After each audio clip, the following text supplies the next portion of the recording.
It's Saturday, February 25th, I believe. Yes. Hello, Facebook family and friends. I have been having a tug at my heart to share something, and it's been going on for a couple of months now. And I don't know why. I've tried to shut it down, and I finally, yesterday, when I was getting ready for work, I'm like, there's a reason why I'm getting pulled in this direction, and I am just going to share it with everyone. I don't know how this is going to go down. I was going to do a live video, but with ADD that I have, I don't want to get pulled to comments and then get off on a tangent because my husband can tell you I get pulled in tangents left and right, and I start at A and go all the way to Z and never finished A. So I thought I would make a video, and that way I can actually decide if I want to post it or not, and maybe there's a better time for me to post it, because it's a sensitive subject for a lot of people in today's world. I post a lot of Facebook posts with selfies and with Pinterest quotes, and I just didn't feel like I could capture everything from my heart that I can in a video. A selfie with my hair done and my makeup done, that that can get you to want to buy lip sense, but I want to go deep. I'm a deep person and I'm taking you all with me. And if you don't want to go along for the ride, then shut it down. And for those of you who will watch this till the very end, I appreciate it and I hope you learn from this. So I was, wanted to tell you a story about a girl that I've known for years, since we were 11 or 12, maybe. And I'll give her a name at the very end. I'm not going to do it right now, but I want to tell you her life story from what I see it now, and share with you why I'm telling you this story. So I met her back in, oh gosh, we were 11 and 12 years old, so we were in sixth grade, and she was struggling with what she didn't know at the time was depression, poor body image. She just, she always called herself fat, and she just didn't feel, in sixth and seventh grade, it just baffles me at 36 years old. I almost said 35. I have to remember I'm 36. That girls can have such low self-esteem at that time. As a parent, it scares me to death because I am constantly evaluating what I can do to make my kids feel like they're amazing, yet not be too amazing. There's that fine balance that society tells you. So 11 and 12 years old, she was, always said that she just didn't feel pretty, and she felt fat because some people have told her that she's kind of overweight, and she struggled. She had an unhealthy relationship with food. I clearly saw that. So she went up and down in her weight. But at that time, at sixth and seventh grade, when people say stuff to you, it hurts, and you could tell that it just kind of took her spirit and just it left her body. She was kind of putting up a fake kind of image to everyone that she was okay. But so she actually, I remember when it was in seventh grade, she told her mom that she wanted to kill herself. And I couldn't believe it. She actually went to Crittenton, which is a behavioral place that troubled kids go to. And she was there, I want to say, for 3 days, 2 days, 2 days maybe. And when she got out of the place, she said that it was not where she needed to be. The suicide thing that she said was just because she felt sad and she, wanted to get away from everything that was, I guess, going on in her house and just with family and whatnot. So that was her kind of going away thing, to get away and to get away from anything that was making her feel kind of down, I guess is what you could call it. So she went to Crittenden and stayed there for 2 days, and then she came out, and it was kind of shock therapy, she said, because there were some very troubled people there. She told me a story about her roommate was, not her roommate, I guess the person next to her was a boy who was there for raping someone, And there were several other girls that were there that had eating disorders, and she said that there were some self-harmers there, and it freaked her out. So long story short, she was, I guess, shock therapy, and she felt like she was okay. So through high school, we kind of lost touch, didn't really talk to her much.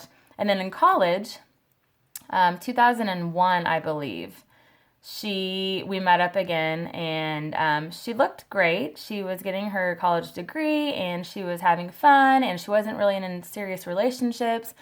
But she was having some trouble with self-esteem issues, and I think she was struggling with stuffing so much of her life, her past that she stuffed, and she was struggling now with the fact that she didn't deal with any of that when she was younger.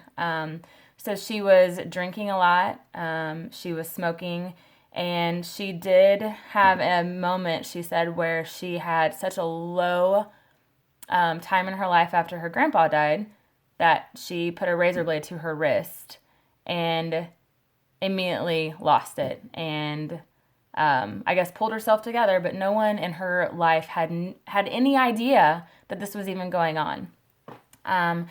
So I didn't, she was on medications. I think she said she was on 2 or 3 different ones to see if it would help her with depression, anxiety, and, she put on a good front, and no one would have ever guessed that she was struggling internally at all. She was fun to be around. She was, I don't know, she always made you feel good. Her goal was to make you feel better about yourself, but inside she was absolutely dying. So we lost touch in college, and then I think it was 2007 when I saw her again, and she looked great. She was in actually a healthy relationship. She did go through a very, very emotionally abusive marriage prior to that, and she, I think, was struggling internally with failure of marriage and with the belittling of her soul that she had left was completely exhausting to her. She was with an amazing man, and she could not figure out what was wrong with her. And I guess the people she was talking to couldn't figure it out either. I mean, she would go to a therapist, she said, and sitting there and telling the same story over and over again and not getting any answers. And basically, they just gave her some more medicine. So I kept in touch with her actually very, very frequently from 2007 until December 2015, actually, is when she hit rock bottom. She couldn't explain what happened. She believed that was because she was so exhausted from putting on a facade that she was okay and that she was this happy-go-lucky person. And she had a kind of a mental breakdown, if you will, I guess. And she remembers laying on the bed, and it was after she had an argument. Excuse me, I have to take a drink of my coffee. She had an argument with her husband and went upstairs, and I think that her husband was her crutch. That was her person, and when they got in an argument, I think that just freaked her out a little bit, and she was kind of done. She said she went upstairs to her room, laid on her bed, and Googled how to kill herself. And to be honest with you, I'm getting emotional because that person was me. That person has struggled for years with depression. And this is another reason why I didn't do it live. Because if I have to, I can pause this. No, this is the real deal. Real deal Holyfield. The reason I share this is because I am a survivor of depression and anxiety. There are so many people out there that have no idea that I struggled with that. I was the happy-go-lucky, smile on my face, everything is just great. But inside I was dying, and keeping that a secret was killing me. My husband was aware of it, my close friends and family. knew about it. Not to the extent of that I was actually looking for ways to end my life painlessly. I actually Googled how to kill myself with the least amount of pain. I just felt like I was such a burden on everyone. It was the constant failure feeling of nothing, the medications were just not working. They were causing me to gain weight, which would make me feel like I was a failure with trying to be attractive to my husband, and they would make me tired, and it was like enough is enough. I was so tired at that moment of being a burden on every single person in my life and feeling like I'm failing at trying to get better. I didn't want to get better anymore. I wanted to end it. I was so tired of trying all the time to find peace in my heart, to be able to wake up and not want to go back to bed again, to have joy because it was sunny out. I didn't find joy in anything, and what hurts the most is I had these two amazing little babies that should bring joy to my life, and it couldn't. It didn't. But I was still aware of the fact that something wasn't right. Ironically, that next day I had a primary care appointment with someone I never met before. And I was already embarrassed about having to go in there, but in my mind, I'm like, I'm going to tell this doctor that I am struggling. Even though you think I'm there for an annual exam, I need help. And the thing that I will always remember from that day is that doctor looked at me and said that I am so strong for coming into that room and saying that. And if you're watching this, you know who you are. I won't name any names. However, my point to this really long spiel is this is going to affect probably 3-4 different types of people. The first one are those who are watching this and are, oh my God, can she share this on social media? Oh my God.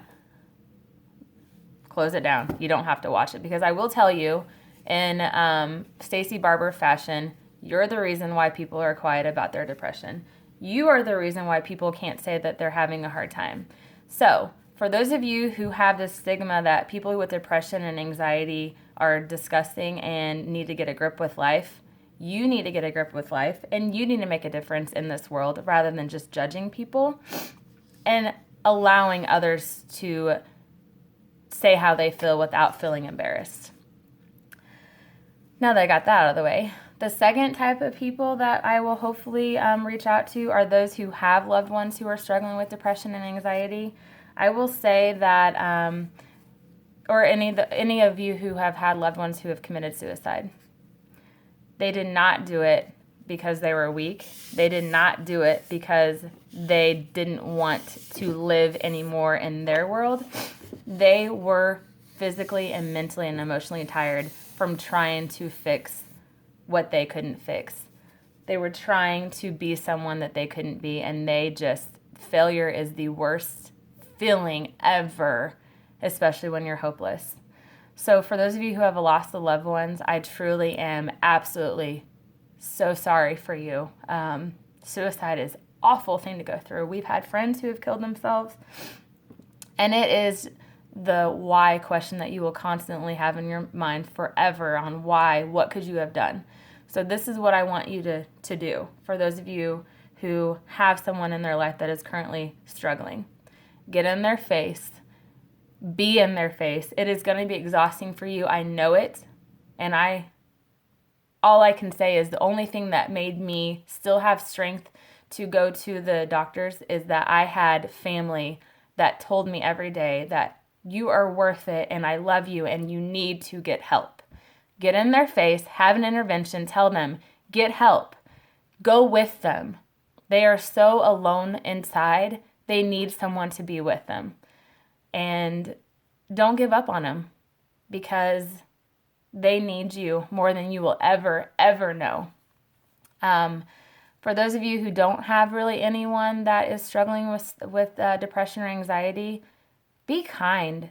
Be kind to every single person that you see, because you don't know what they're feeling inside. You don't know that they may be going home with a plan to take their life.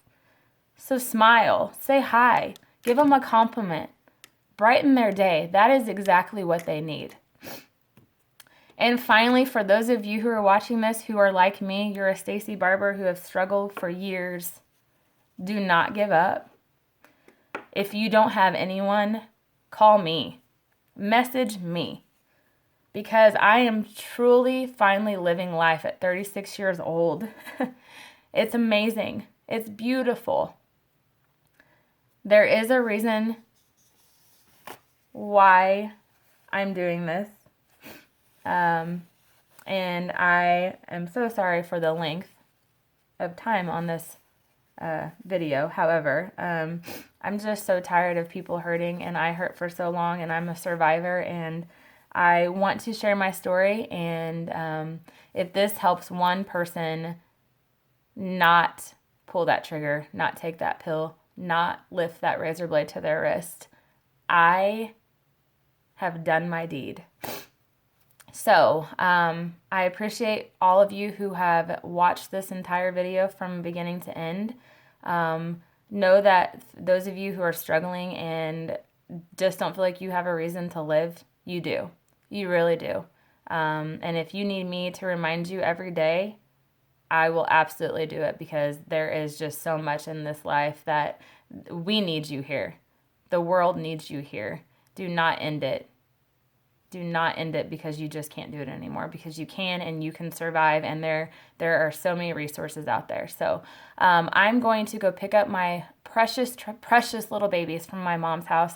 We're going to go have a birthday party, and then pizza night tonight with some friends, and I'm loving it. I'm loving life, and I just want every single person out there to do the same thing. So thank you again so much for your time, you guys, and I hope you have an amazing weekend. Mwah.